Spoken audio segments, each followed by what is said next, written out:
श्री राम जय जय राम, श्री राम जय जय राम, श्री राम जय जय राम, श्री राम जय राम। बोलिए सियावर रामचंद्र भगवान की जय, पवन सुत हनुमान की जय। बोलो भाई सब संतों की जय, सत्या जोता वाली माता तेरी सदाई जय। बोल सनातन धर्म की जय, सदगुरुदेव महाराज की जय। नमो पार्वती पदे हर हर महादेव। आदरणीय श्रोतागणों, मानस चिंतन चैनल पर आप सभी का स्वागत है। रामचरितमानस बालकांड के दोहा नंबर 30 की चर्चा आप पिछली चर्चा में सुन रहे थे, जिसमें तुलसीदास जी महाराज लिखते हैं कि मैं राम जी की कथा जो है बहुत गूढ़ है, इसके श्रोता वक्ता दोनों ज्ञान निधि होनी चाहिए, लेकिन मैं जड़ हूँ, कलिमल ग्रसित हूँ और अत्यंत मूर्ख और जीव, मैं कैसे समझ सकता हूँ। मेरे गुरु ने यद्यप कई बार सुनाया, कह रहे महाराज हम गुरु जी के साथ जो है सोकर खेत में कथा सुन रहे थे। जय तदपि कहीं गुरु बारहि बारा, अब समुझी परी कछु मति अनुसारा। भाषा बद्ध करब मैं सोई, मोरे मन प्रबोध जय होई। मंगल भवन अमंगल हारी, लबहु सुदशरथो अजीर बिहारी। श्री राम जय राम, श्री राम जय जय राम। प्रेमी सज्जनों, गोस्वामी तुलसीदास जी महाराज लिखते हैं कि यद्यप मैं बालक था, अत्यंत अचेत था, कली के मल से ग्रसित था और विमूढ़ था, फिर भी हमारे गुरुदेव जी ने बारंबार कथा सुनाया, राम कथा सुनाया। तब बुद्धि के अनुकूल कुछ समझ में आई। जितना उन्होंने समझाया उतना हम समझ नहीं पाए, लेकिन कुछ समझ में आई, और जो समझ में आई उसी को मैं भाषा यानी काव्य में रचूँगा, जिससे मेरे मन को जो हमारा पूरा बोध हो गए। कर तदपि कहीं गुरु बारहि बारा। अब जो महाराज बता रहे हैं कि जो है जड़ का भाव जान करके गुरु जी ने मेरा त्याग नहीं किया। उन्होंने ये नहीं सोचा कि हमारा जो है शिष्य जो है जड़ है, मूर्ख है। उन्होंने कोई बात नहीं, मेरा शिष्य है, गुरुजी ने मेरा त्याग नहीं किया, मेरे समझने के लिए बारंबार कहा। इसमें यह अभिप्राय गर्भित है कि यदि गुरु तत्ववेत्ता और दयालु होते हैं तो शिष्य को चाहे कैसा ही वह मूढ़ ही, बारंबार उपदेश दे करके भी महाराज बोध करा ही देते हैं। इस तरह अपने गुरु महाराज को ज्ञान निधि और परम दयालु सूचित किया तुलसीदास जी। गोस्वामी जी ने कहा 12 पद दे करके यह भी जना दिया कि कितने बार गुरु जी ने आपसे कथा कही। 12 बार, 12 का मतलब 12 यानी 24 बार पढ़ाया। पुनः इससे यह भी सूचित किया कि राम कथा एक बार सुन करके छोड़ नहीं देना चाहिए, बरम बारंबार सुनते रहना चाहिए। वायु पुराण में लिखा है कि सारे कामों में संकोच करके कथा सुननी चाहिए, सारे कामों से संकोच कर कथा सुननी चाहिए, कथा की विशेषता है। महाराज वरन जो है कह रहे हैं स्नान संध्यादि कर्माणि परित्यज्य हरे कथाम, श्रोति भक्ति संपन्ना कर्म पाशादि मुच्यते। कथाय निवृत्तम यद कर्म लोपो सकर्म लोपो न भवन्ति। यह मानस पत्रिका में लिखते महाराज स्नान संध्या कर्म आदि जो है परित्यज हो जाए कोई बात नहीं, लेकिन कथा का त्याग न करें। कथा सुनने पर भक्ति संपन्न कर्म पाश से मुक्त हो जाता है। कथा के निमित्त महाराज यदि कर्म लोप हो जाता है संध्या तर्पण इत्यादि में, तो महाराज वो माना नहीं जाता है। अब राम भगत अधिकारी चिन्ह, अधिकारी शब्द का अर्थ यहाँ करते हैं कि जिसके हृदय में पूर्व से ही भक्ति का वास हो, उसके बाद जिसने मानसिक गुरु को पाकर के उससे पंचवित्ती मन लगा करके मानस पढ़ा हो, वह अधिकारी है। इस कथा का प्रमाण बता रहे हैं महाराज, जो है बता रहे हैं इस कथा का प्रमाण। कुछ लोगों का मतलब यह है कि 12 बार पढ़ाने से मतलब जो है केवल 5 बार पढ़ने का तात्पर्य है। गोस्वामी जी 5 बार स्वयं कह सकते थे, पर ऐसा न कह करके उन्होंने 12 कहा। इससे निश्चय नहीं कहा जा सकता कितने बार हुए। मूल गोसाई चरित्र में भी पुनि पुनि मुन ताह सुनावत कहा हुआ है। बारंबार कहना मतलब ये प्रबोध हो गया, तब वहाँ से चले गए। बार बार कहा, जब मेरे को पूरी समझ में आ गई तब यहाँ से गए। यही भांति प्रबोध मुनीस चले, करें जब प्रबोध हो गया तो उसके बाद ही गए। पुनि पुनि मुनिता ही सुनावत भे, जब प्रबोध हो यही भांति प्रबोध ही मुनि से चले। अपने अपने मति के अनुसार जो अर्थ चाहे लोग लगाए।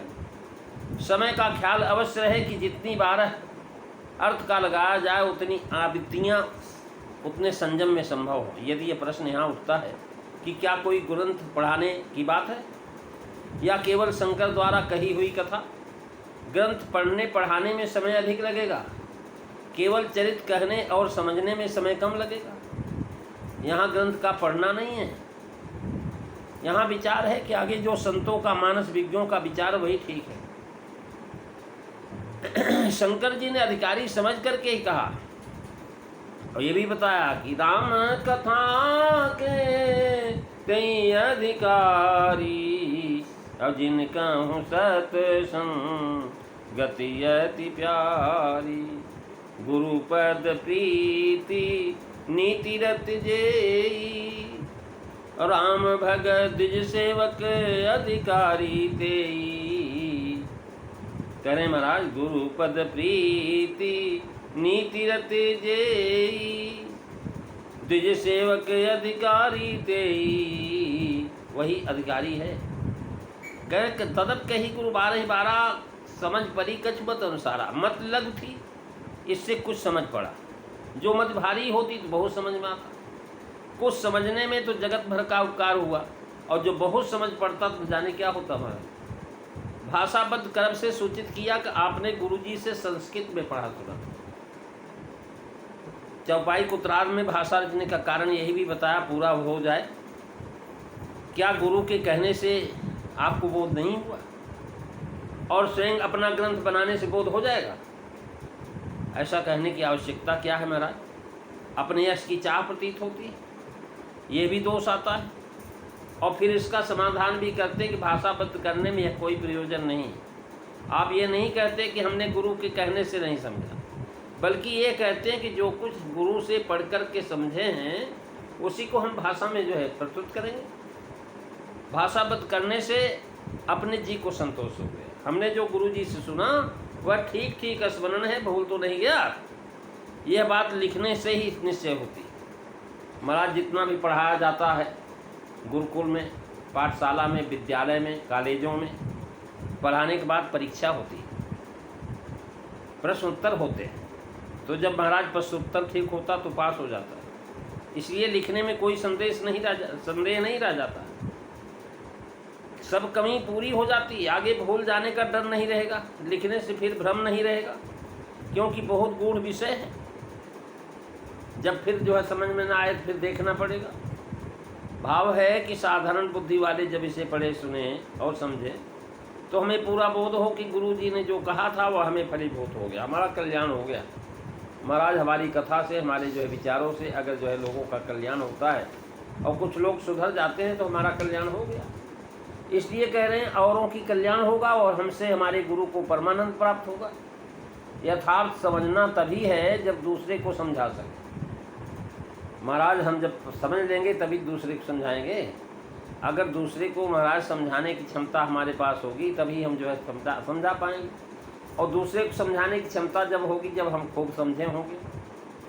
महाराज जो अध्यापक जो विद्वान पढ़ाते हैं तो पहले पूरी तरह से समझ करके फिर जो है विद्यार्थियों को पढ़ाते हैं। और जो गोस्वामी जी ने ग्रंथ के लिखने का कारण शुरू में लिखा है, स्वांत सुखाय तुलसी रघुनाथ गाथा, भाषा निबंध मति मंजुल बातुनोती। स्वांतस्तम शांतय कहा और अंत में मन प्रबोध जय हुई कहा। ये तीन बातें एक ही। अंतस मन का वाचक है, मन को प्रबोध होता है तभी सुख मिलता है। अगर मन जो है महाराज प्रबोध नहीं हुआ तो सुख नहीं होगा। इसलिए तुलसीदास जी कह रहे हैं भैया ऐसा है जैसा कुछ मेरे बुद्धि में है, जैसा विवेक का बल है, वैसा ही मैं हृदय के हरि की प्रेरणा से कहूँ। और इस चौपाई जो तीसरी है इसका जो है भावार्थ आप अगली कथा में सुनेंगे। आज बस इतना ही। जो है तुलसीदास जी महाराज लिखते हैं कि मेरा मन जो है महाराज मेरा मन जो है बहुत मूढ़, मन की ऐसी मूर्खता है कि श्री राम भक्ति रूपी गंगा जी को छोड़ करके महाराज ओष की कन याद करता है। ऐसी मूढ़ता या मन की, ऐसी मूढ़ता या मन की, परिहरि राम भगति सुर सरिता, आस करत ओस कन की। ऐसी मूढ़ता या मन की, ऐसी मूढ़ता या मन की, धूम समूह निरखी जातक जो, त्रिषित जानी मति घन की। धूम समूह निरखी जातक जो, त्रिषित जानी मन मन की। नहीं तह शीतल तान बारी पुण्य, हानि होत लोचन की। ऐसी मूढ़ता या मन की, ऐसी मूढ़ता या मन की। ज्यो गज कांच बिलो की सेन जड़, छाहे अपने तन की। टूटती अत आतुर आहार बस, क्षति विसार आनन की। ऐसी मूढ़ता या मन की, ऐसी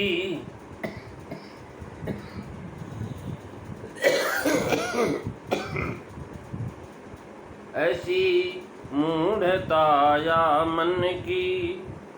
करे कहलो कहाँ कुचाल कृपा निधि, जानत हो गति जन की।